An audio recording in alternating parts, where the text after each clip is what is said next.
Fire podcast, where mental health meets real life. I'm your host, Samantha Ariza, therapist, educator, mother, semi-normal human being. It really depends on who you ask. But overall, I want to be your go-to person for real, relatable conversations about mental health, about healing, growth, and this whole bettering ourselves thing.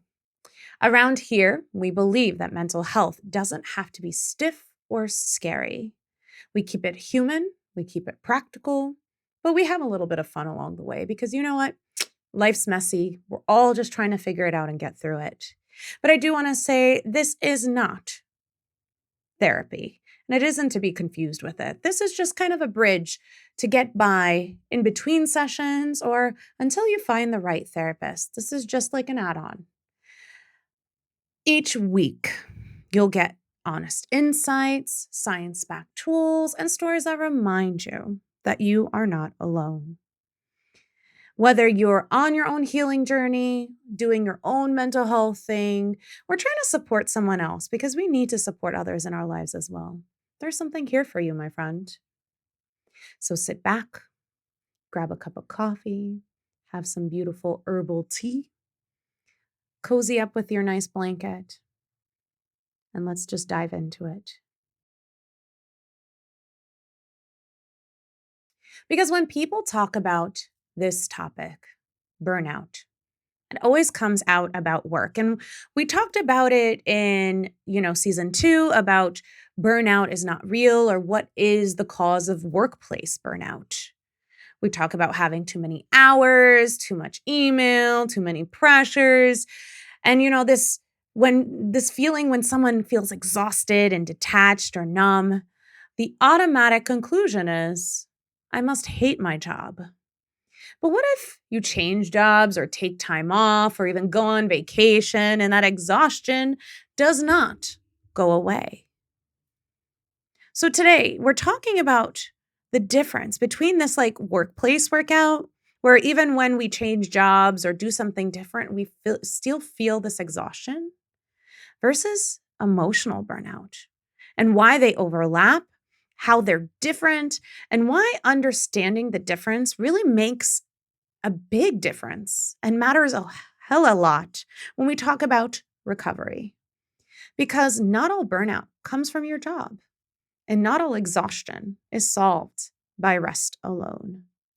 So here are the parts that we are going to discuss today.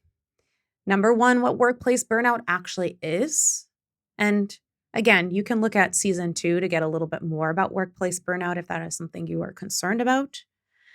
But more importantly, number 2, what emotional burnout is and its definition, why emotional labor drains that nervous system, and the key differences between emotional burnout and workplace burnout, as well as a little bit of a deep dive into burnout, depression, and anxiety, why those things are all different.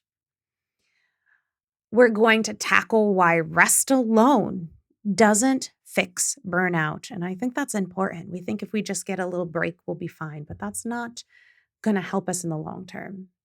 We're going to tackle why emotionally burnout people blame themselves, because we do.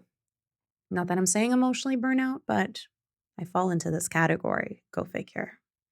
And last but not least, my favorite part, the practical tools to help you along the way on this journey. So, what workplace burnout actually is and how it's defined is as this. Research clearly defines workplace burnout is an occupational phenomenon characterized by these factors. We have emotional exhaustion. We have depersonalization or cynicism, kind of like this super negativity that kind of goes into things and kind of taking the humanity out of this situation. We have a reduced sense of professional efficacy, meaning we don't feel good at our job.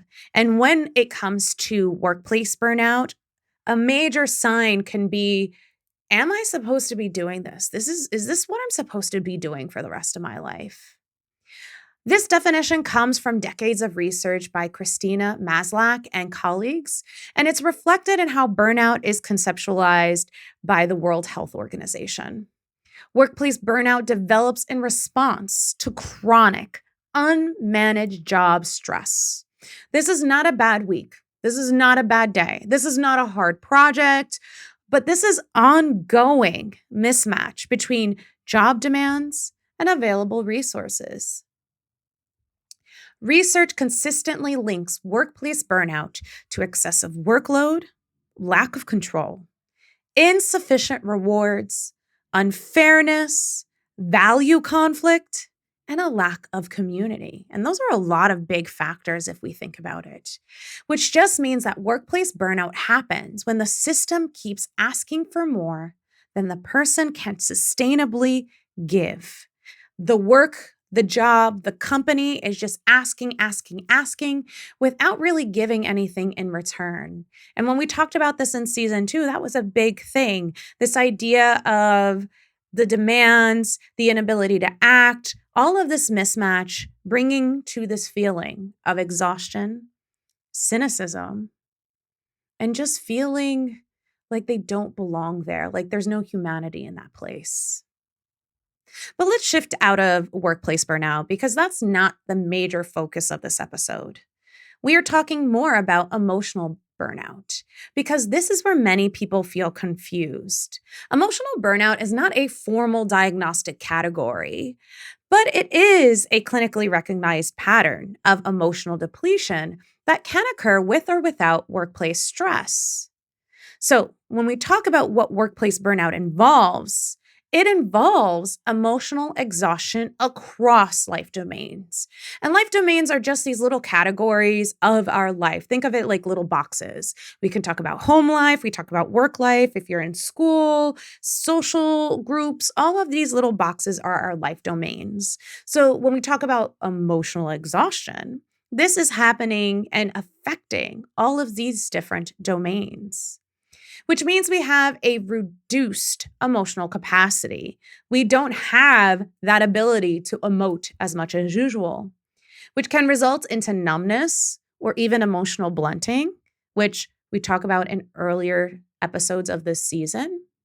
It also can have irritability or lower tolerance, meaning you just can't handle little things anymore. The little things kind of just pick at your nerves. And then it also can result in feeling empty rather than just tired. The key difference is this, that emotional burnout is about emotional output exceeding emotional recovery, regardless of where that output happens. In workplace burnout, we talk about this output versus capacity in the workplace, but emotional burnout kind of overlaps into so many different areas. It's not just one place. So you can experience emotional burnout while caregiving, parenting, managing different relationships, people pleasing. I mean, that's a very emotional thing if you think about it. Carrying emotional responsibility for others. Our big favorite is suppressing our emotions, but also being chronically vigilant or self-monitoring, meaning that you're kind of always on guard, whether it is on guard in your environment or even just monitoring yourself and being on guard of your own mistakes. But none of those things actually show up on a resume or at a workplace, which is why this is something we need to pay attention because even these skills can bleed into workplace.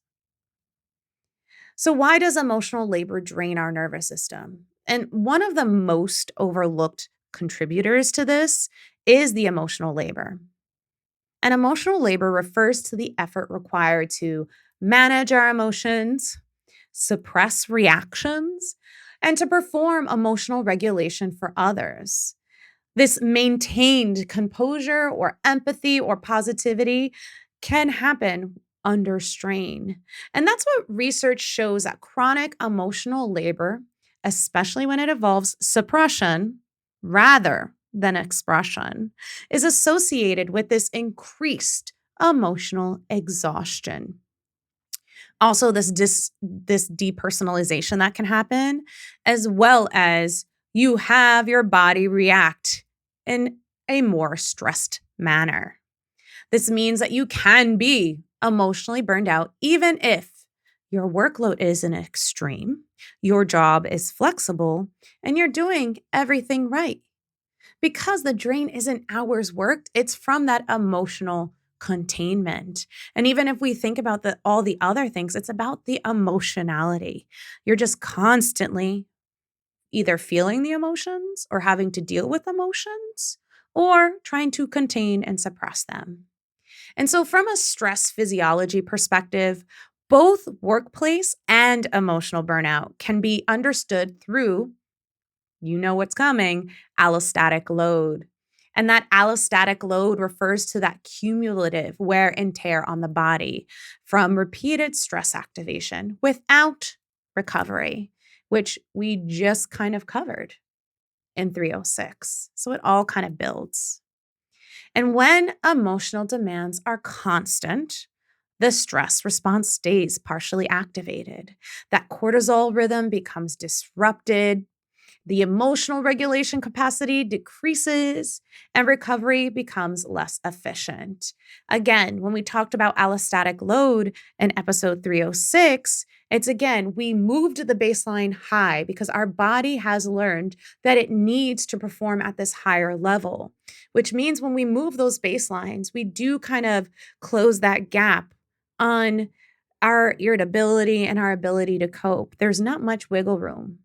And when we do recover, we've been performing at such a high level that it's more like a crash than anything, which means that over time, that nervous system shifts into that conservation mode because it needs to keep all the energy for that performance. We see motivation can drop when it's not needed, that these emotions flatten or overwhelm. Again, our tolerance shrinks. We can't deal. Everything gets on our nerves. And even small stressors feel heavy. But this is not laziness. This is just emotional overload. And it's our body adapting to the need, which is, again, I said this in 306. It is helpful because our body thinks we need to. But again, it results in a crash. So what are the key differences? Here's a simple way to distinguish between them. Workplace burnout is primarily tied to job conditions. I mean, go figure, it's called workplace burnout, right? It can improve, though, with role changes, workload changes, time off, cynicism about work and how that changes. This sense of inefficiency is very job specific. Everything about workplace burnout is related to your job. So that's where that's coming from. Versus if we talk about emotional burnout, this can span, again, multiple areas of your life. And it's persistent, even when one area changes. So, for example, if you're feeling burnt out and you've changed jobs and you still feel burnout, it's probably because it's not about your job.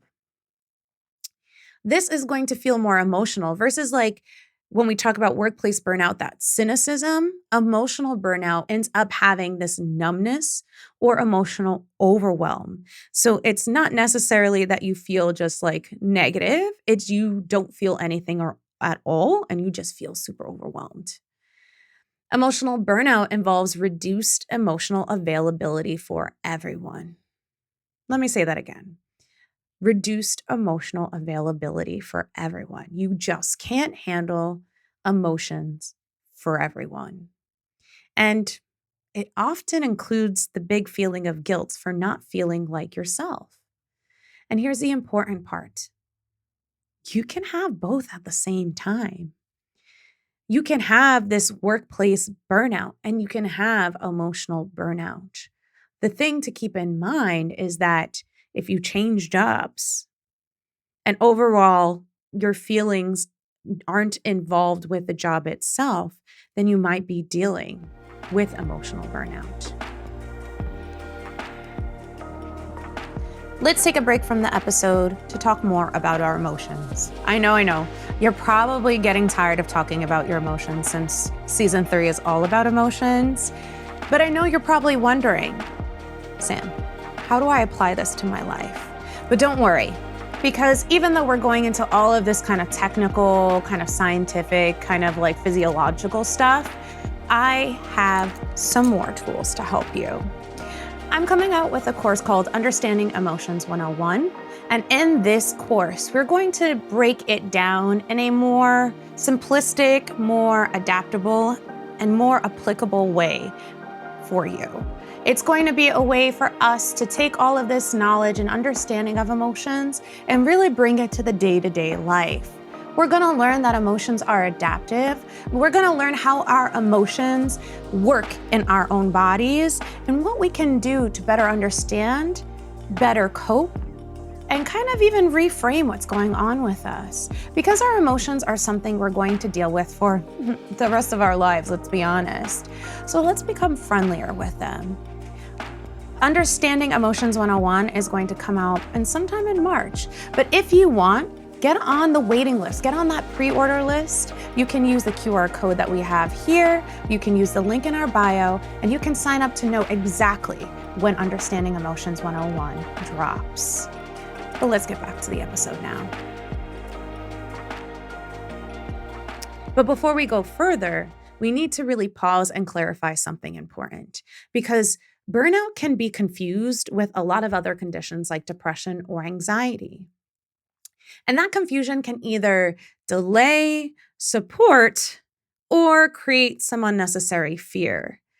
Burnout, depression, and anxiety can overlap. So if you feel like you have more than one, it makes sense. They can overlap. But they're not always the same thing. Burnout is primarily a response to the chronic demand exceeding capacity. That's why when we talk about burnout in the workplace, again, it is chronic demand exceeding that capacity. And even emotional burnout, it is chronic demand exceeding that capacity. I don't have the ability. It's situational, it's physiological, and often it improves when the load changes and recovery increases. So workplace burnout is relieved and improves because the workplace changes and there's more recovery time, or emotions change and you don't need to have that high emotional load and you can recover. People with burnout often say this, that I'm exhausted and detached. I don't care the way that I used to. I feel drained, but I still know who I am. And if I could just stop or rest, I might feel better. Do you see how those words are kind of talking about this drain, exhaustion, but the idea of having rest is important too? Those could be all signs of feeling burnout. While depression, on the other hand, is more pervasive. It's pervasive in the sense that it is kind of digging into all different aspects of your life and all different parts of your personality and characters. So, for example, it affects your mood, it affects your identity, it affects your self-worth, your pleasure, and most of all, it affects hope and how hopeful you can be. And depression tends to sound like this: nothing feels meaningful. I feel like I'm the problem. And even rest doesn't seem to help. I don't feel like myself anymore, which is a totally different kind of sound versus the statements we used for burnout. Burnout does talk about this kind of detachment and exhaustion, but it doesn't include anything about their identity or necessarily about feeling hopeless, which is a key signifier that we're dealing with something like depression. Anxiety is different because it's driven more by anticipation and threat. It is characterized by that idea of hypervigilance, again, being on guard and being on top of everything that's going on around you. It's characterized by worry and physical tension, the sense of urgency or danger. And anxiety often sounds like this, that something bad is going to happen. Or I need to stay on top of everything. I have to be on my toes, be ready for anything. And I can't relax because something might go wrong. Again, different than when we talked about depression. Depression's kind of this hopelessness. Burnout is this major exhaustion. And anxiety is like, I can't rest. I have to be on guard. So here's the important safety distinction. If your symptoms significantly improve when demands decrease, this means that burnout is probably a major driver. If systems persist regardless of rest or context, meaning situation that's going on, and can include the idea of hopelessness or not knowing who you are, that could be a signal to seek professional support. Because whether it is depression or whether it is anxiety, it might mean that you need more help. Because burnout is real, depression is real, anxiety is real. And even though we talked about different signifiers, you don't have to diagnose yourself to really take any of this seriously. Whether you feel like it is burnout or depression or anxiety, these are things that you can get help for, and you can find help and reach out if you need to. Because at the end of the day, rest alone doesn't fix emotional burnout. One of the most frustrating experiences for emotionally burned out people is this: they rest and they still feel exhausted. And that's because emotional burnout isn't just fatigue, it's capacity depletion. Rest helps restore that physical energy, but emotional burnout often requires reduced emotional output, meaning it's not about physical rest, it's about reducing the amount of emotions that you are dealing with. It can mean restored boundaries, and boundaries are super important. Boundaries protect our energy. And in order to recover, we need to have some boundaries in place. The expression of suppressed emotions, the one thing we don't want to do. We talk about suppression in episode 305, talking about rumination, and we don't want to feel those feelings. But because we're spending so much energy to hold them down, we are running out of that energy. So if we just express them and move through the emotions, it's actually easier and better for our systems and not using all that extra energy, which helps us not burn out. It helps when we have a nervous system downshift, where we're able to get out of that activated state. And emotional burnout often requires a lot of relational safety. I know we're all concerned about trauma dumping and dumping all our emotions on our friends. But in our friendships, in our relationships, we have to have these conversations where we know that it's safe to talk to our friends. And we know that if our friends are at capacity, they can communicate that with us. Communication is key in any relationship, whether it is a friendship or a romantic, intimate relationship. So when we're talking about relational safety, especially with emotions, it's not only safety in expressing them, it's also safety in knowing that our friends are taking care of themselves and can communicate to us if they are not in a place for that emotional place. And it's got to be okay. If we are putting boundaries in place, we have to accept boundaries from others. So if we're at a day where we need someone and they're like, "Hey, I'm not at that place today," for that, we have to respect that they're trying to protect themselves too. And this is why having big support systems and having more than one person to kind of have this output is super important. Because if the emotional demands don't change, rest becomes a temporary patch. It's not recovery at all. And one of the least talked about parts of burnout is what happens after prolonged exhaustion. Because burnout doesn't always stay loud. Sometimes it goes quiet. When emotional or workplace burnout continues without enough relief, the nervous system can shift from overactivation, again, into conservation.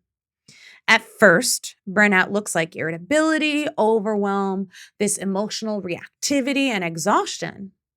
But over time, the system adapts, and that adaptation can look like emotional blunting, numbness, detachment, low motivation, and this sense of being checked out. And this is not that there's giving up, it's a protective shutdown. It is trying to decide what it can do because your nervous system essentially decides, I can't keep responding at this level. So I'm going to have to reduce output. And this is why some people move from feeling too much to feeling almost nothing at all. And that shift can be really confusing if you think about it, because you're used to being so emotionally engaged and so emotionally activated and feeling all the things and being able to interact in all of those emotions to feeling nothing. I mean, if you're used to feeling so emotionally engaged and motivated or expressive, shutting down feels like failure. And it can really kind of take you off guard. But this is what happens when the system has been asked to perform beyond the sustainable limits for way too long. And this is why burnout recovery often requires more than rest. It requires helping that nervous system feel safe enough to come back online slowly. And this can lead to why emotionally burnt out people often blame themselves. We think about them being very emotionally involved people to being nothing. And then we hear the people who are experiencing emotional burnout think, I shouldn't be this tired. And again, the should word, you already know, should is an expectation. Who said you should? But anyway, other people handle more than this, and they're okay. And what's wrong with me? But emotional burnout often develops in people who are highly empathetic, responsible, conscientious, and emotionally in tuned. And they're used to holding things together for other people. Sounds like therapists sometimes, right? In other words, these traits that make someone reliable often make them vulnerable to emotional burnout. And that's the thing. That's one form of burnout that is especially hard to recognize. And that's that identity based burnout. This can happen when exhaustion isn't tied to what you do, but to who you are. Identity based burnout often shows up in people who are the reliable one, the helper, the caretaker, the emotional anchor, the strong one, the one who holds it all together. These are roles that don't clock out. And if we think of these as characteristics, as these like foundational things of people, there can be a lot of, groups of people who are going to feel emotionally burnt out. I know I kind of hinted at therapists, and I guess it's because I come from that role, but like I think of many different roles that I'm a part of that can lead to emotional burnout. I mean, my job as a therapist, I am the emotional anchor to so many people. I am the one who holds it together when they are falling apart. But even like my role as a mom, I'm the reliable one. I am the helper. I am the caretaker. I'm the one who holds it all together in the house. And that's the thing when your identity is built around being capable and supportive and steady, and rest can feel very uncomfortable or even threatening. Because if you stop, you might wonder, who am I if I'm not the one who handles everything? It's a hard thought to have. It's a very hard thought sometimes. I mean, like as a parent, you come to a place where you have to slowly let go of responsibility. But sometimes it can be super hard because you have been the one who's held everything together. And I know even like at one point when I was in therapy talking to my therapist, because yes, therapists can go to therapy. Shocker. I think we need it, especially talking today about emotional burnout. I think we definitely need it. I know this is one area that I personally struggle with this idea of if I'm not doing it, who's going to? Which can lead to us pushing past our limits and our capacity. And you know what? This kind of burnout is particularly painful because it doesn't feel optional. It feels very personal, and it's often invisible to others. People who experience identity based burnout often say, I don't know how to step back because this is kind of who I am, right? And the idea that everyone relies on me. If I rest, everything falls apart. And I don't feel like I'm allowed to need support. I feel like this also probably sounds like a lot of eldest daughters out there. But over time, my friends, the nervous system absorbs that message that I can't stop. And then burnout isn't just about doing too much, it's about being too much for too long without that support. And so I say this for all of my eldest daughters, for my mothers, for my therapists, for all those people who are taking care of others. We need to make sure that we're taking care of ourselves as well, that we're allowing ourselves the rest we need, which means all of those who I'm talking to right now, we are getting to the best part of the episode, those practical tools that can help you with emotional burnout. So, number one, identify where the drain is happening because this is important on placing, is this emotional burnout, workplace burnout? What kind of burnout am I dealing with, right?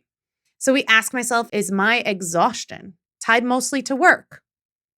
Because then we know that it's workplace burnout. Or do I feel emotionally depleted everywhere?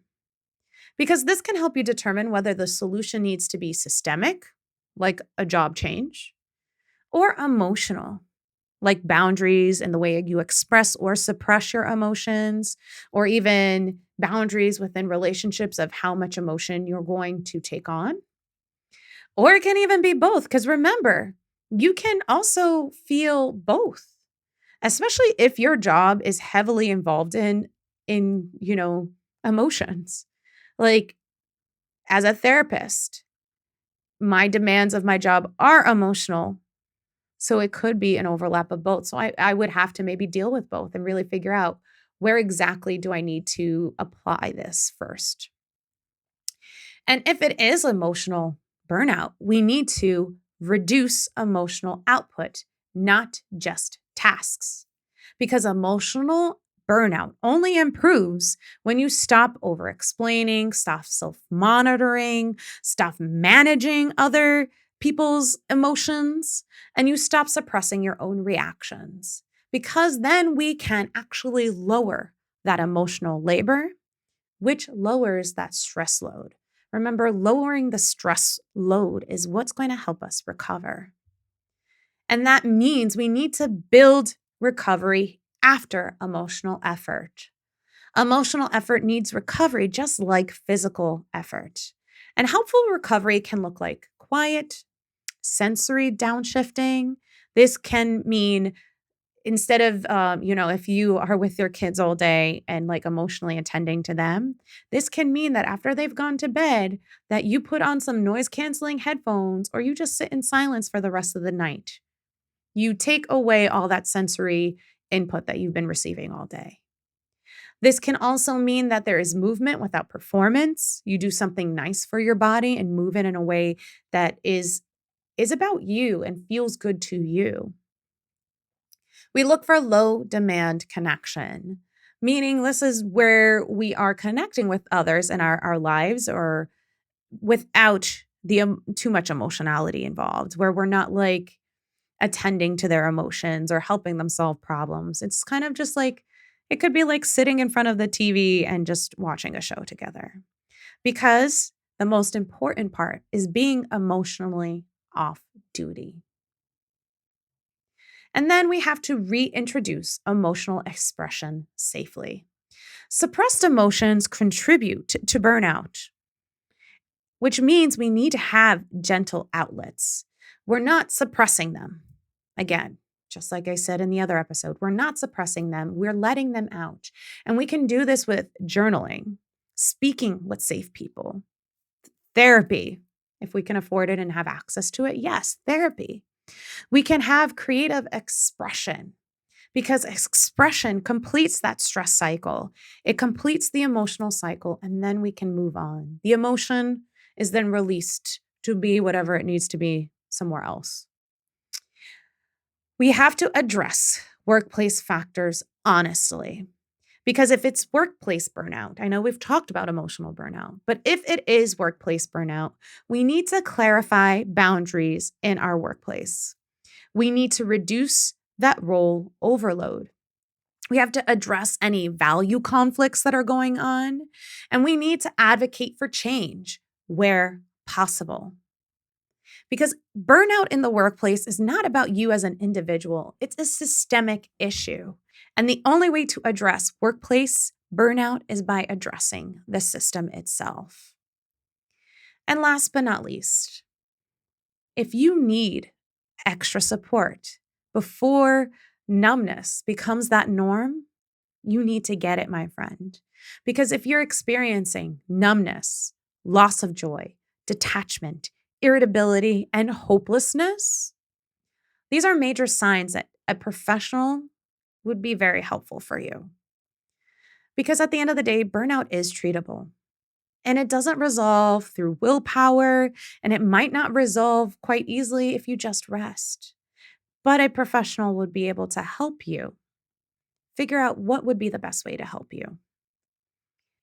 Burnout doesn't mean you're weak if you were shocked by anything we said. It means that you've been strong for too long without enough recovery.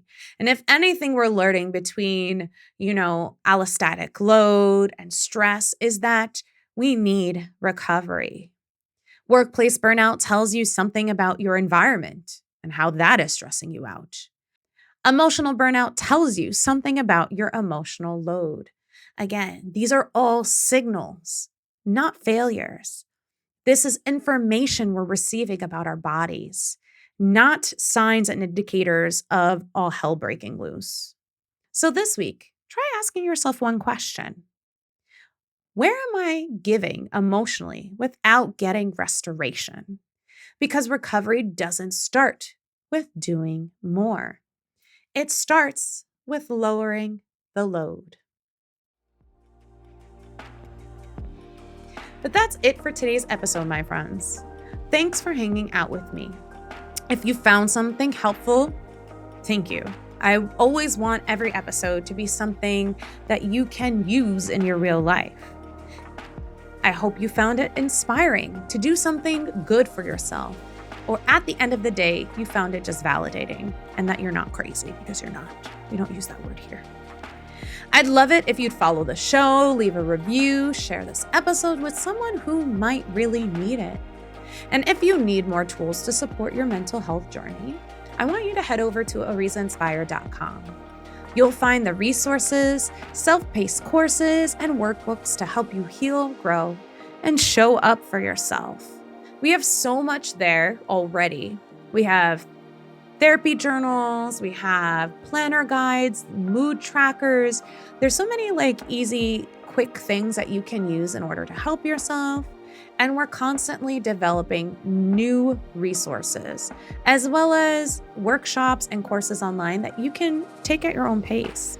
We do have, Resilience X. We have first aid for emotional crisis. And then we're also building Understanding Emotions 101. So there's so much stuff there to help you. But don't forget, you can follow us along on Instagram, TikTok, and Facebook at Ariza Inspire. That's where we keep the conversation going. We share mental health tips, and we post about new episodes. I'm currently thinking about sleep, because I don't get sleep, and how we can get more quality, if not quantity. But at the end of the day, my friend, I want you to take care of yourself, and I'll catch you next time. So be safe.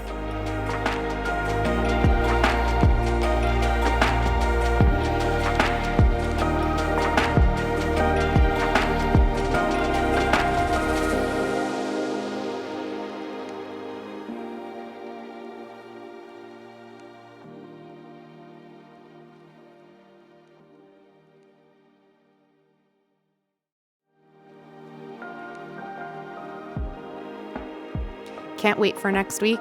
Here's a sneak peek of the next episode on the Ariza Inspire podcast. Let's picture that this bowl is you, and this is your capacity for the day.